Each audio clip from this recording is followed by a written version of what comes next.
Hello, this is Chantal Vaillancourt from Royal LePage in Laval, Quebec, and today I'm here to give you the English version of Phil's answer to the super popular question, why is my house not selling? This can be super frustrating for sellers, especially right now where the market's actually really hot, things are flying off the shelf, and historically the inventory's never been so low. So why is your house not selling? So to answer this question, we're going to use tiny little Monopoly pieces to show you exactly how the market works. Because to get the answer to the question, you have to understand how the market works, and especially how it is viewed from the eyes of the buyers, the people you are trying to attract inside your home. So let's get started. In order to make this really accurate, we're actually going to use the data from the western tip of Laval. Why? Because it has such a great mix of prices and homes. You have from $75,000 mobile homes to $3.5 million estates. So we'll get a really good sample of the market. All right, let's start with inventory. Right now, in the western tip of Laval, we have 289 homes for sale. That's really low. So if you're on the market right now, you essentially have 288 competitors, more or less. So we're going to represent these 289 homes for sale by 30 monopoly houses. So I'm basically just dividing by 10 and rounding up. So every month, on average, about 48 homes will sell in this area. So 48 buyers are going to buy a home in the western tip of Laval. We'll represent these with 5 monopoly players. These are our buyers. So what we're really looking at today is how are these 5 or 50 buyers going to choose from the 300 homes that are currently for sale on the market. Obviously these 50 buyers have their own criteria, their own price range, but what we want to know is how do they sort through the inventory and really find which houses they want to go visit? Well, that's pretty obvious. They comparison shop. Just like you and I would if we were looking for shoes or a car or a new home, we're going to compare what's on the market and find what's the best value for us. So what do? Well, they hop on the MLS, or Centris as we call it here in Quebec, and they start sorting. So they're plugging in their criteria and their price range, and they're just looking. Pictures and price, pictures, price, pictures, price. They do this for hours and hours. I've seen them do it. But it's only when they see pictures and a price that's coherent, that makes sense to them, that they're going to lock onto that and go into the detail of that listing, or call their broker, as real estate agents are called here in Quebec, and they're going to ask for more detail, or a showing. So what are they unconsciously doing to the market?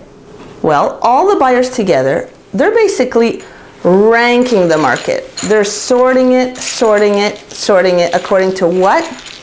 You could say according to value. Okay, so all together, unconsciously, they are doing this sort of grading scale to the market according to value.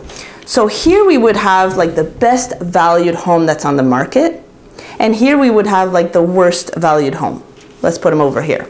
So our buyers, as they are sorting, they're not discussing it between themselves, but this is what really happens behind the scenes. So now the market is sorted based on value. In French, we call this le rapport qualité-prix.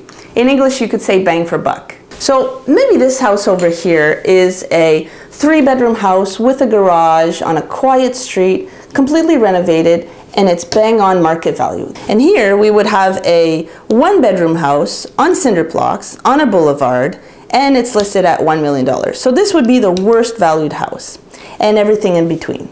All right, so let's say it's January 1st. Where is buyer number 1 going to choose his house from? Is it going to be from the top of the value scale or the bottom? Well, I think you're catching on. He's going to go over here and he's going to buy one of these houses. He's got a lot of money, he gets a big gray house. Buyer number 2 takes another house. Buyer number 3, he's got his private jet. He's going to go this one. Race car buyer is going to go here, and the hamburger man is going to buy this house. And then it stops there. That's great for the 5 or 50 sellers that sold that month. Not so great for the people who are left over. All these houses stay on the market that month, possibly including yours. So the market is far from being dead. It's actually really active. There are 50 buyers who bought that month, just in this tiny little part of Laval. That's amazing for the people who had the best valued homes. So what happens next month? Well, you could say, well, that's great. I'm the next one in line. I'm the next one who's going to sell because I've got the best value. Unfortunately, that's not exactly what happens. Why? Because we get new inventory every single month. February is a big month for listings. So we're going to have to add back to the pile. And right now, 72 homes are listing per month. So we're going to have to add back 7 little monopoly houses to our inventory. So the next question we want to ask is, where are these 7 houses going to go according to the value scale that we've set on our inventory? Well, that depends. It depends on how motivated these new sellers are. It depends on how well they're advised by their brokers. So let's say seller number 1 is super motivated. He's going to go bang on market value and he's going to be the next in line. Then we have other people who are well advised by their brokers. They're going to go over here. We have someone who wants to leave negotiation room or test the market. He's going to go here. And then we have a few people that are out to lunch. And we're going to have one next to this crazy guy with his 1-bedroom cinder block house. So next month, which houses are going to sell? Like we said, on average, we have 50 homes that are going to sell a month. So we have here our 50 buyers.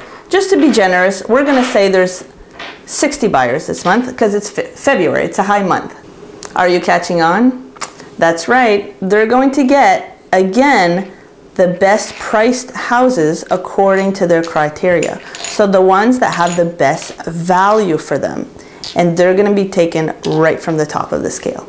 So do you see what's happening month after month to the entire inventory that's left over? It just stagnates. Now there's something I've left out. Every month something else happens to the market. We see price reductions. So we see inventory that moves, it shifts. So every time somebody does a price reduction on their house changes here on our value scale. These people are getting more and more motivated. So now, depending on where you are, you might have more aggressive competitors or people who are offering a better value than you. So what does this mean for you? Well, if your house has been stagnating on the market, you need to sit down with your broker, or your broker needs to sit down with you and analyze where are you situated on this value scale. Now there's a few tips that we can give on how to determine where you are on the value scale. So here they are. If you've already had 8 showings and no offers, and the feedback is kind of blah, probably you need to do one of 2 things. You need to lower your price, or you need to do some form of home staging or adjustments to your property. It's one or the other. If you're not getting any showings or very, very few showings, you're most likely around 10% overpriced. I know it's a lot, but if you're not getting any showings in today's market, you're at the back of the pack. You are here. You're not in a good place.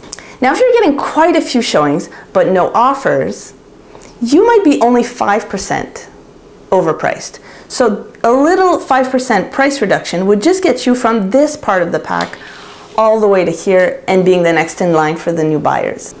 Lastly, ask your broker what's happening in the market. So he or she should be giving you all the sold comparables every couple weeks so you know what are the buyers choosing. If they're not choosing your house, what are they seeing as a better value than you? This is data that's critical for you to know where you should be positioned. Now, if you don't have a broker, shame on you, you know what to do. Oh, and before I forget, there's one last thing I want to say. If you're one of those people who say, I want to leave more negotiation room, what happens is you're positioning yourself from here to here. So the buyers are seeing you just as not such a good value as someone else. So reduce your negotiation room and be very attractive to the buyers. So I hope this helped a little. I hope I gave you a little insight on what the buyers are doing behind the scenes. Now, if you want specific information about your market or you're thinking about listing and you don't want to stagnate on the market, give us a call, Chantal or Philippe. We're very close by and you can reach us anytime at 450-314-1992. Happy selling!